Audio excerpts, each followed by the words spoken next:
What's up, everybody? Welcome back to the Untitled Gaming Channel. I'm AJ Gels. Guys, I've got some more PSX stuff for you.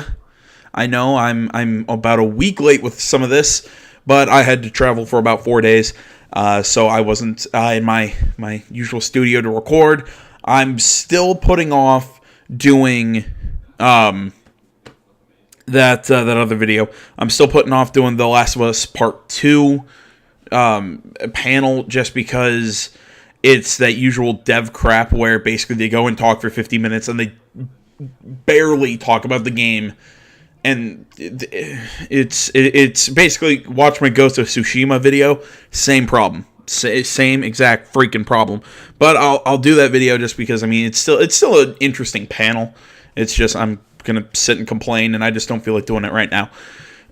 So either way, we got two games. First up is actually a sequel to a really great kind of like side-scrolly game. I don't want to say a side-scrolling beat-em-up, but it's very... I wouldn't call it a side-scrolling beat-em-up. It's side-scrolling sort of action game. You know, obviously, you know, if you're reading the top, Guacamelee. We're going to be taking a look at Guacamelee 2.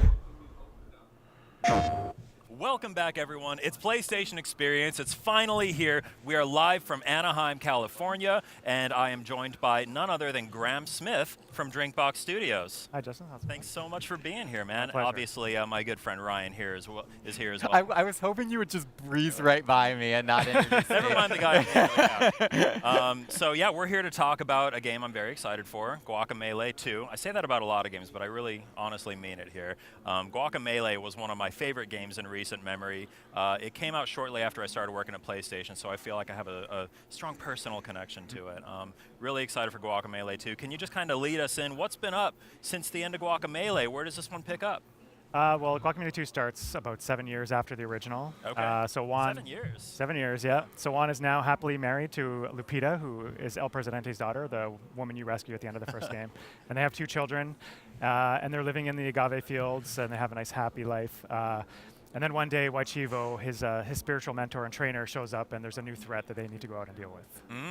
I wish, couldn't you have just left Juan and his family in peace? Like, couldn't this have been a different person that comes in to save it? Poor Juan. They had 7 years of peace, at least. Yeah, based on that that trailer that we saw back at Paris Games Week, it looks like Juan's been living a pretty good life. Got that bowl of guac, like, yeah. Yeah. How did it feel? Because Guacamelee 2 was revealed at Paris Games Week just a couple months ago. I mean, how did that feel for the team? Because that's something that I still try and wrap my mind around, is how would it feel if something that I worked on was suddenly in front of hundreds of thousands of people simultaneously? Yeah, it's a very stressful thing because, you know, we had been working on it for maybe around a year at the time. So, you know, you've been working on it for so long, you're not allowed to talk about it. People are always asking us, hey, are you going to make Guacamelee 2? And so that you can feel like there's a lot of excitement about the idea of a sequel, and you've been working on it for a year. And then when it finally comes out and you see the reaction of everyone, then it feels really gratifying. So, yeah. So, you guys... Okay, this guy, that last question, that is exactly why I hated The Last of Us Part 2 panel, why I hated the Ghost of Tsushima panel. Ask a real question. I'm sorry. Some people want to... That's not a real question. You're asking, well, how does it feel, this thing you've been working on, how does it feel to have it shown to the public? That's not a question about the goddamn game. Yeah. Your most recent game was Severed, I believe. That's right. Which was very well received. It's an excellent game. If you don't have Severed yet, go pick it up. One of the best Vita games out there. Excellent. Is there anything that... I have heard that. That's not him, I don't know, blowing smoke. I've actually heard Severed is very good. I haven't played it, haven't had the time and extra funds to pick it up, but I have heard it's very good. You have picked up, since it's been a time... quite a while since you worked on a game like Guacamelee, you kind of shifted gears there. Is there anything that you've picked up, anything that you've learned in that time, especially like during working on Severed, that you're taking into the development of Guacamelee 2? Yeah, I think, like, you know, Severed was a really challenging project because the design of the game is so different from anything else that's really out there. Yeah. I mean, you can see little components of different kind of games kind of mashed together in Severed. So the design of that game was really challenging, and I feel like we really honed our design skills as a studio together making that game. And then at the same time, we have our own engine and our own editor that we use to build games. So over the course of Severed's development, we continue to improve our tools, our pipelines. That just led us into the development of Guacamelee 2 and have more of a running start at the beginning of this project. Cool. Here we Well, are. yeah, we've got some gameplay here of Guacamelee 2. Are we seeing this live? Is this being played right now? This is live, yeah. Oh my goodness. David is over there. How are in you the corner. playing? Magic. Only with the power of Greenbox Technologies can you play telepathically. Yeah, so tell us, what are we seeing? What's new? Okay, so this is David is playing through the demo that we're showing here at PSX. Yeah, so it's playable at PSX. Yeah. So this is just the start of the demo. We start the demo off with some powers unlocked, but at the beginning of the actual game, you'll slowly unlock the powers over time. So Cool. you can see one of the new mechanics here. This is the Eagle Boost. So anytime you approach one of those boost points, you can see a little arrow that appears, and then you can push triangle to slingshot yourself through the boost point. This is El Muñeco. He's one of the bosses, one of the enemy bosses in the game. He's kind of like he's kind of a cross between like a Casanova and a birthday party magician. I thought you were going to say Phantom of the Opera. But Yeah. Well, he's partially inspired by one of the characters in Sailor Moon. I don't know if the Casanova guy in the so like he's like a terrible Casanova. He travels with an entourage of chickens, performing chickens. So already got a bit of a platforming kind of mini challenge there, trying to Yeah. get across that gap. So yeah, some of the moves that oh my God, this looks so good. yeah, this I love the Ram, get parallel out of going here. on here, Yeah, we did a lot of work on our lighting engine, Yeah, okay. specifically for Guacamelee 2. So the environment has normal mapping on everything. None of our previous games had that. So every time he does a super move, or you'll see like the backgrounds are lighting up realistically. Everything is still 2D, but it looks like 3D lighting. Is this your first PS4 game? No, we did do Super Turbo Championship Edition for. Ah, right, Yeah. okay.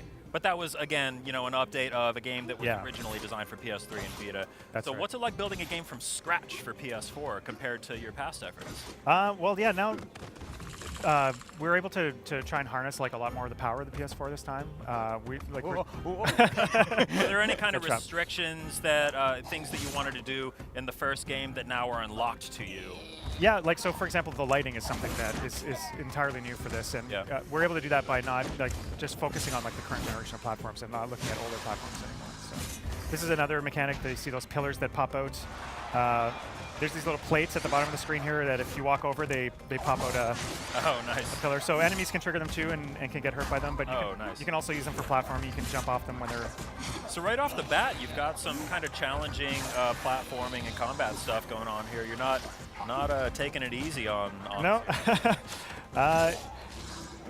Yeah, in the demo, we relaxed it a little bit, so like we give them infinite stamina, so you can do as many nice. super moves as you want. But in the full game, you have to be careful about more strategic about how you use your super moves. Cool. I remember near the end of the first Guacamelee, there was a particular boss that when I talk to people about Guacamelee, everyone says, "Yeah, I made it to that cheetah boss, and I kind of couldn't get past it." Jaguar Javier. Yeah. Yeah. Did you guys learn anything from that? Is that something that you've heard too? Yeah. So with that particular boss, It's just so great. I just want all of this all the time. so this is the Chicken Pope, and we're in the Chicken Church here. This is like they have like a weird Illuminati shrine with an egg in the background. So he's unlocked the power of chicken here for one.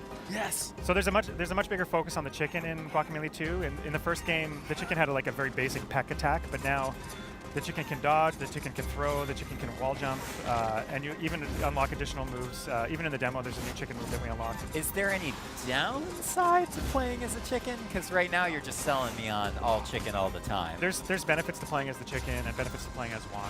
Okay. So the chicken, when the chicken does its super moves, it uses half as much stamina, so it can do twice as many moves, but Okay. it doesn't do as much. Oh my goodness. So at the next Awesome Games Done Quick, we'll see chicken-only speedruns with Yeah. Guacamelee too. Oh my gosh, Graham. Yeah, this is Graham, I can't take it.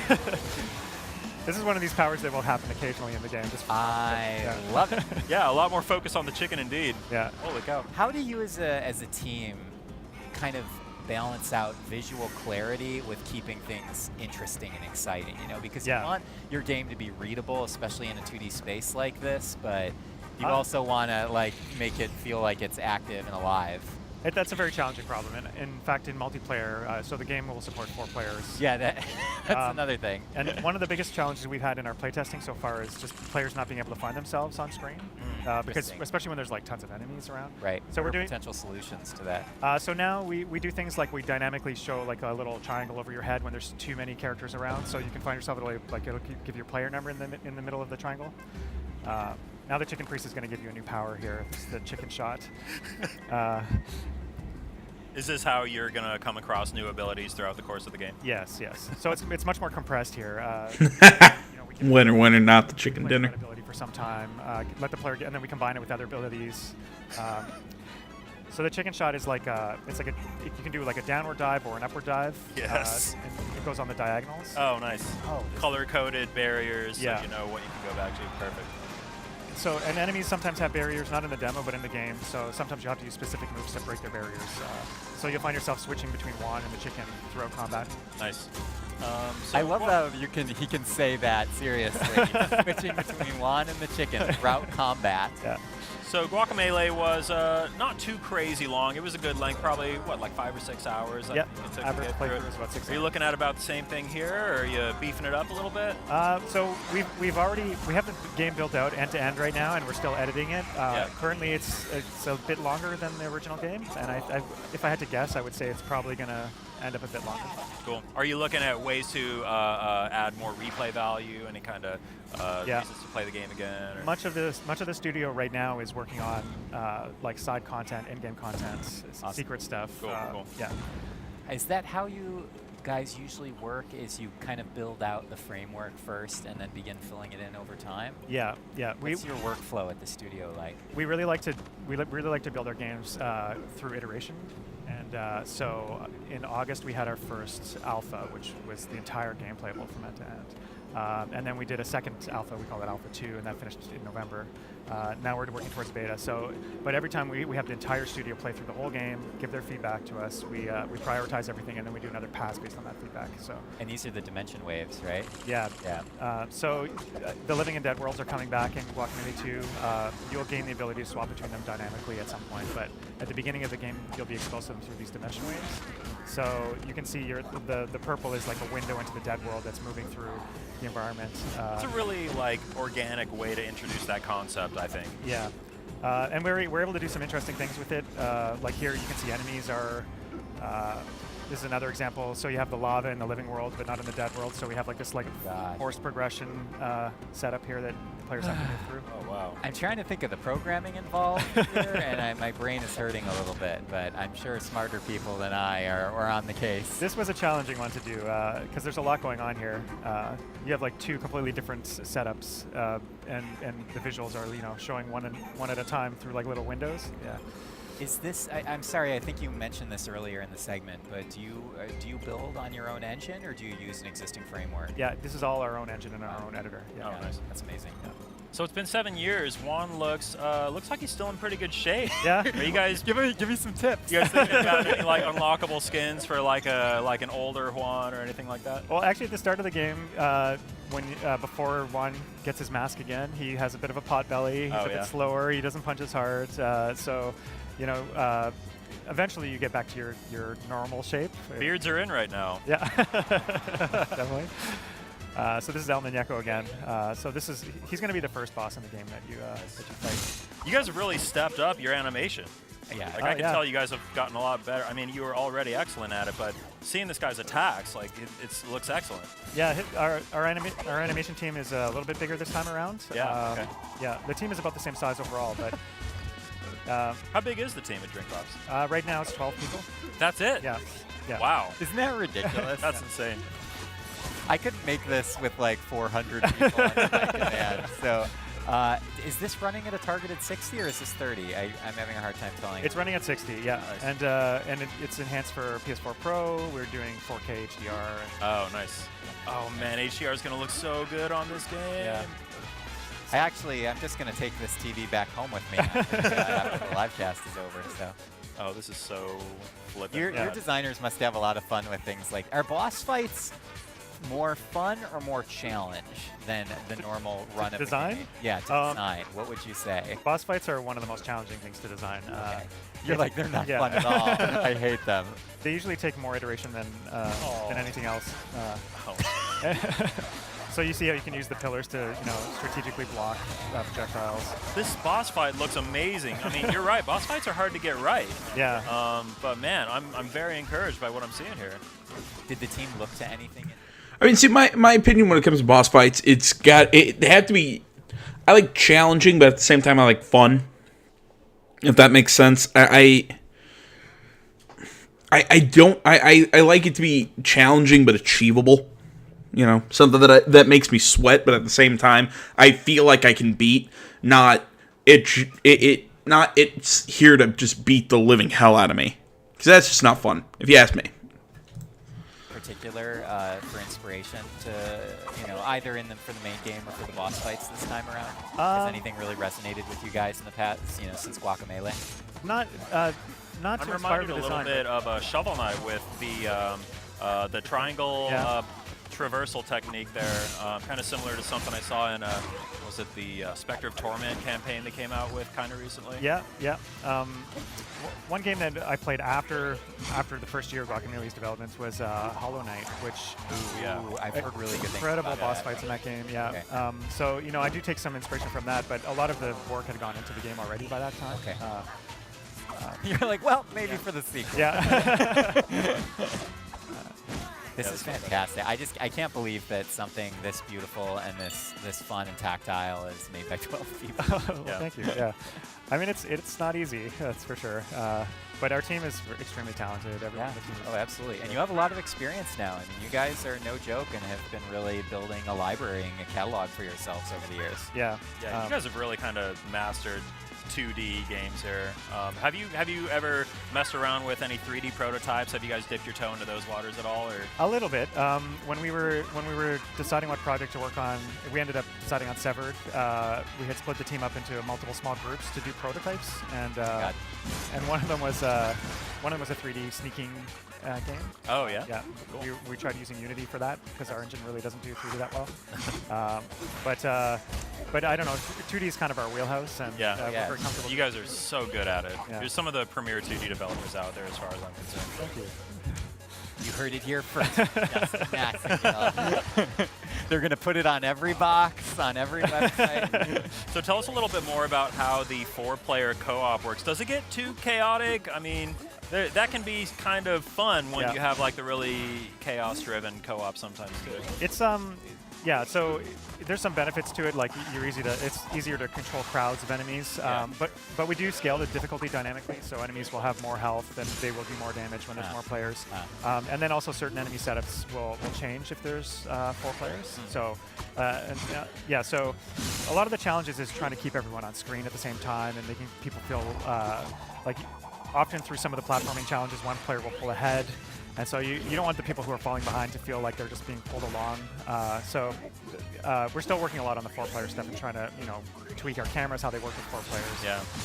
And so that must make the boss battles even more difficult to design than they already are. If you have to take into account either 1, 2, 3, or 4 people.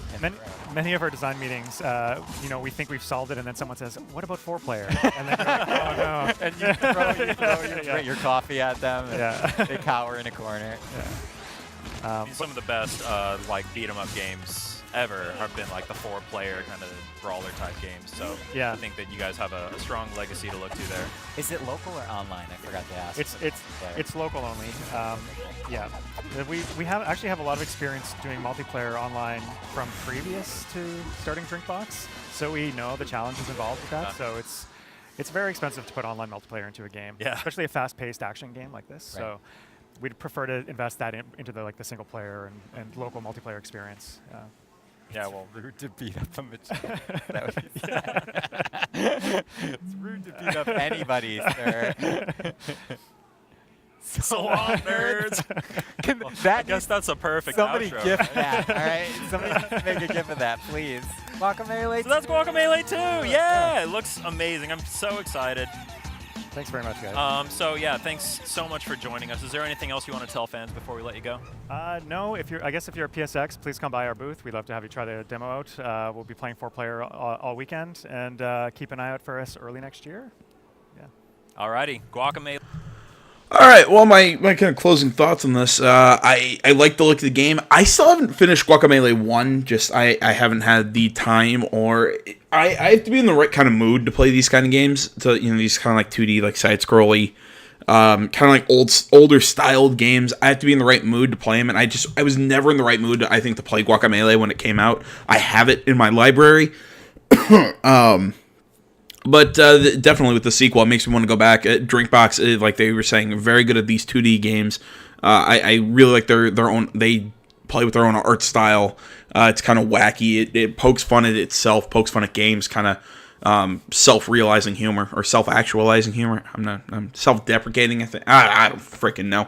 All in all, I really like what they're doing with this. Guacamelee 2 looks great. Like they said, early next year. On to the next game.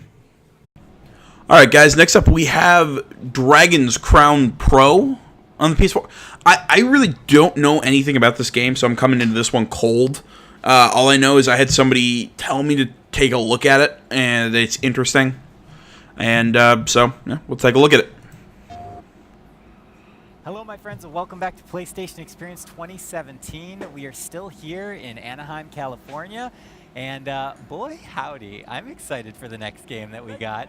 I am a little bit, and we'll get to that in a second. But for Dragon's Crown Pro, I am joined by Jacob and Jason from Atlas. Gentlemen, welcome to the program. Thank you. Thank you. As we discussed backstage, I'm a bit of a fan of the original Dragon's Crown. I may have invested an unhealthy amount of time. How many hundreds of hours? I don't know. I have to go. I'll go back and look at my clock. Hold on, I'll be right. What was your main platform? Vita, PS3? Probably PS3. And then Vita like in bed before, of course, going to sleep. you gotta grind. It's easier cooking. Yeah, exactly. So, yes, that's true. So Dragon's Crown Pro recently announced. Tell me a little bit about. There's some very nice updates coming to this. Yeah, well, I mean, everyone's favorite couch co-op game. It looks better than it ever has before. It supports 4K resolution. So if you have a PS4 Pro and a 4K TV, Vanillaware's animation is just it really pops. It's absolutely gorgeous. I'm even just looking at this logo on the screen. Oh yeah, I mean that's the whole game right there. we should go into the demo though. Let's get it started because we have a demo we have a full multiplayer demo ready to go. Let's go. I love that. Yep. We have several people back there doing it right now, and so what's really cool is you could have a couple people on the couch playing, like we're sitting here, right. And then a couple people elsewhere also playing. Again, it's cross save, so. Someone like you has a lot of hours. You don't have to start over. You can pick it right where you left off. And if you want to play, let's say Justin has a PS3 copy or a copy for his PS Vita, you can play right with him. Yeah, that actually kind of caught me by surprise too, because like we were talking about, I was predominantly on PS3. Yep. But the upcoming PS4 Pro version, PS4 and PS4 Pro version. Yeah, just totally can play with anything. Yeah.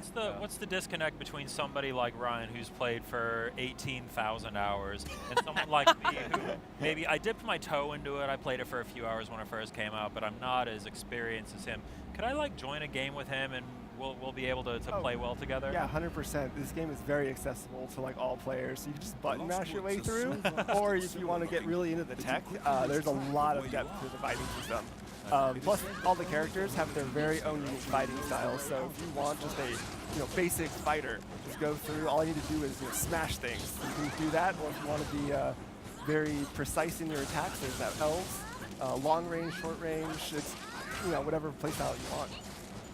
And I feel like we owe it to listeners and viewers that maybe didn't play the original Dragon's Crown, which maybe some people. This was a extremely in-depth brawler that was kind of class-based because each character, like Jason said, different fighting styles. Room-to-room combat through these branching levels in a high fantasy environment. I mean, it's basically the bread and butter of so many gamers around the world, right? And that is all here in Dragon's Crown Pro. Yep. And I think one of the things we'll really appreciate about Dragon's Crown Pro is it has a whole new soundtrack. recorded with a live orchestra. So if you've been listening to hours and hours of the previous game, you'll be able to enjoy some new music when you start a new one for this. So. And what kind of an undertaking was it to orchestrate that soundtrack? So I'm not a conductor. I know that might surprise some of you. Let me tell you what. Oh man, when I stepped onto that stage and the musicians looked up at me. I'm a jack of all trades. I'm a conductor. No. I imagine it's not just something they can flip a switch on. Though. No, not at all. All original recordings. Yeah. I would say. So there's that. So there's that. I would say, however, they go from composition to playing out all the instruments. I do want to mention for anyone who's new to the series, you actually have multiple paths every time you play through this game. So each area you go to, you can go A or B route, but you can also find secret areas and extra bosses within those routes. So right now we're actually getting to a branch in the story. And we're going to go with A. And I also want to point out that this game had a shockingly addictive kind of loot ranking gold grinds that you got from going through these missions, which is essentially what I did. Oh, yeah. And what brought me back so many times. There's just so much to do in each branch of each level. And I not to mention all the quest fighter, I think. And I think that's probably what brought you back so many hours too, right? Yeah. Completing all the quests, because you actually unlock all the gorgeous art by Kamatani as you go through. Every time you complete a quest, you get a new splash image that it's all beautiful. And all those have lore written. Right, yeah, exactly. Well, which is so great. Let's talk about the one where she basically this lady boils alive a bunch of thieves or something. I forgot the specifics, but hey, it's great, very disturbing, but hey, good on that lady for doing that to all those nasty thieves men. I think that those are some of the things that people really love about Vanillaware when they put that into their games. When you look at the games that they make, you can realize see the passion and sort of the care that they put in. Okay, so far, I think this is actually a really good thing to show along with Guacamelee 2. I mean, both kind of side-scrolly, both kind of beat-em-up games. All in all, this just isn't my type of game. I'm more... I don't know, like these kind of like beat 'em up adventure games never really never sank in with me. I mean, obviously I'm more of an RPG guy. I'm more of a open world kind of action adventure game. But I like my linear shooters, my this, that, the other thing. It's just this is a genre that's never really clicked with me. I mean, I really like the art style. I can't really comment on how the gameplay mechanics work because I haven't touched this game. I never played the original, but. Again, I can see where people like it. This is just not for me. No, there is no prouder human being on the planet than the fighter riding a giant saber. Tiger, monster, panther? I don't know what that is, but I mean, saber-tooth something. It's on my bucket list. I know that before I die, I want to ride a giant. You want to wield that full armor. You got to get that armor made first, right? Do you have that back at the office? Pieces, probably. Pieces of it, yeah. We do actually. It's funny. We do have some cosplayers in the office. One of them is actually playing the game right now. She could probably tell me how I might be able to get that on. Any of the characters from this? Or? I don't know. No, find out. We have not done any Dragon's Crown cosplay yet. Yeah, but yeah, we have several cosplayers in the office. I'm sure who could teach me how to maybe make that suit of armor so I could ride the tiger. And then you come in as the giant saber-tooth. That's right. maybe for the next show. Halloween costumes, right? So you just have this giant mount, but the little bitty legs on the side of your hips. Right. I don't know. Archer's kind of, that's kind of my thing. The animation is so beautiful. Look at the way the boat is kind of tilted. Oh, it's ridiculous. Yeah. Justin, do you tell our guests about the weird thing I do with picking a character? I was going to bring that up. Because that plays into this game hugely. So Ryan, this is the first time you ever described this to me. Ryan is a madman, and he has this thing where he will decide what class he wants to play the most, and then he will deny himself of that class until he does everything else. Or if there's a certain type of way to play a game, or if there's a certain experience that he's really looking forward to it, he will save it until the very end when he's done literally everything else there is to do. And he never ends up getting to the thing that he wants to do. And that you're really- does happen sometimes. Really big on delayed gratification then. Yeah, right? I am big on having something to look forward to. So when I boot up Dragon's Crown, I'm like, oh man, Yeah. Wizard, Sorceress, maybe like the Amazon, they all look awesome. I'm gonna play the fighter, and I just like roll in with the character I would probably not pick first, and then I ended up playing him for like all that time. I don't think I ever played another character in my entire Dragon's Crown Oh experience. man, My goodness. You're Okay. missing out on some dwarf throwing enemies, man. That's Dude, amazing. I know. I So know. after you've done that, have you found that all of a sudden you really like playing that other character and you never expected it? Yeah, totally. And it also opens me up to things where like I feel like I would normally not either pick a mission, a character, a class in like an RPG, and then I end up really liking it. That's actually why I kind of got into melee and berserker style Oh, yeah. character classes, because I'm like, when I was a kid, magic user all the way. Yeah, magic Like, user all the Magic way. user. you Always. throw that cloak on Yep. me, you give me Go that serve 'em. staff, you give me that floating orb above my hand, and I'm good to go. But then throw like a big old battle axe in my hand, I'm like, what the hell is this? What do I do with this? What do I throw it on the ground? Give it to your saber tiger monster.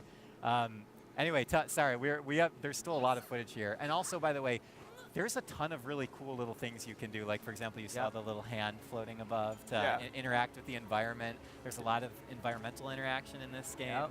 A lot of secrets to discover, which you talked about some of the art earlier. Right, yeah. What are some other secrets people have discovered? I mean, that's it. There's a lot of, like I said, a lot of bosses. It's actually part of the cooking mechanic. Yep. You have to go and hunt these rare monsters just to have ingredients so you can make like the most powerful food.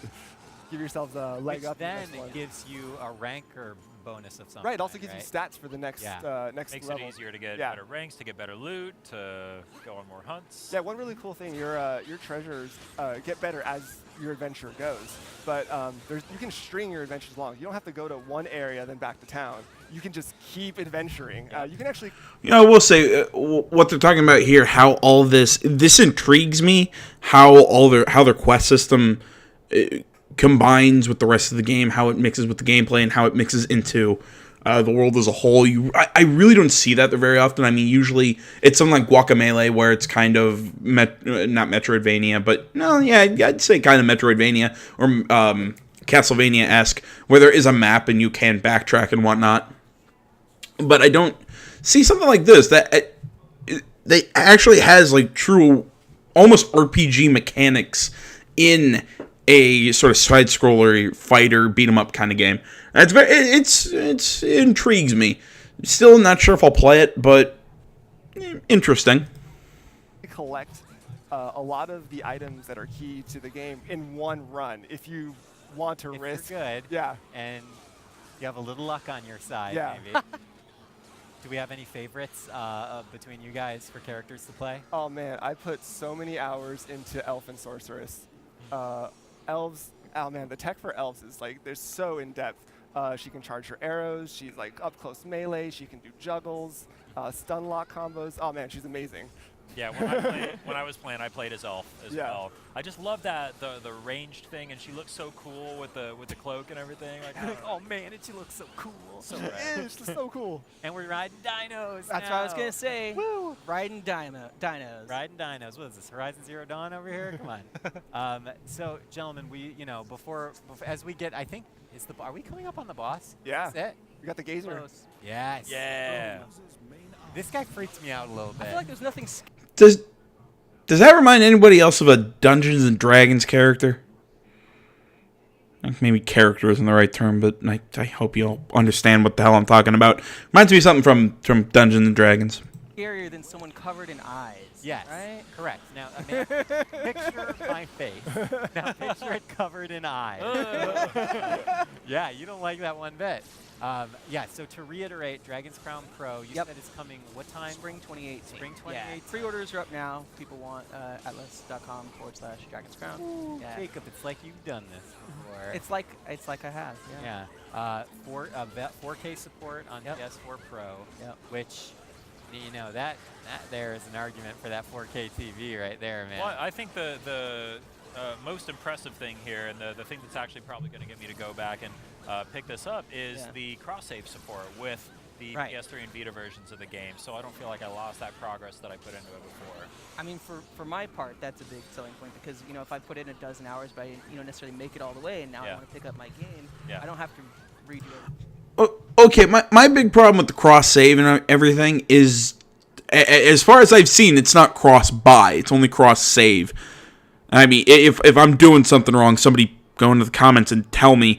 But like I have, I'll say the name correctly and not piss people off. I have Danganronpa 3 on my Vita, and I love it. I love the shit out of Danganronpa. I have all 3 games, or all 3 of the, you know, the mainstay: Danganronpa, Trigger Happy Havoc, Danganronpa 2, whatever the subtitle was for that one, and then V3. Love it. I'd play it on my PS4. If it was cross-buy, which I don't think it is. I think it's just cross-save, which, neat idea, but again, if I'm not getting...